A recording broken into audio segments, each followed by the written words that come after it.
The Commonwealth of Virginia was a prominent part of the Confederate States of America during the American Civil War. The convention deliberated for several weeks, with Unionist delegates dominant, and defeated a motion to secede on April 4. Opinion shifted after April 15, when U.S. President Abraham Lincoln called for troops from all states still in the Union in response to the Confederate capture of Fort Sumter. On April 17, the Virginia Convention voted to declare secession from the Union, pending ratification of the decision by the voters. With the entry of Virginia into the Confederacy, a decision was made in May to move the Confederate capital from Montgomery, Alabama, to Richmond, in part because the defense of Virginia's capital was deemed strategically vital to the Confederacy's survival regardless of its political status. Virginians ratified the Articles of Secession on May 23.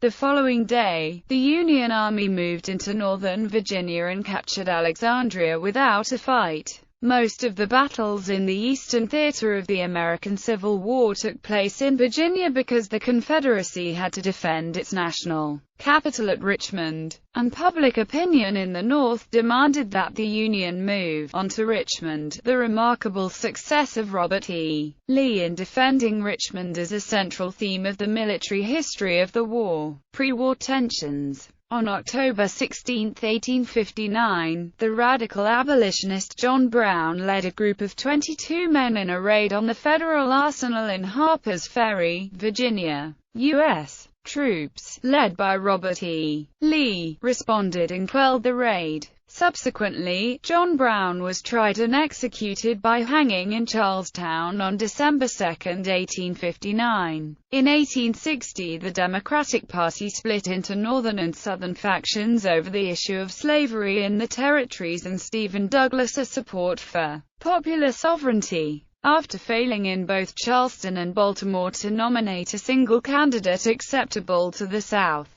Southern Democrats held their convention in Richmond, Virginia on June 26, 1860 and nominated John C. Breckinridge as their party candidate for president. When Republican Abraham Lincoln was elected as president, Virginians were concerned about the implications for their state. While a majority of the state would look for compromises to the sectional differences, most people also opposed any restrictions on slaveholders' rights, as the state watched to see what South Carolina would do. Many Unionists felt that the greatest danger to the state came not from the North but from rash secession by the Lower South.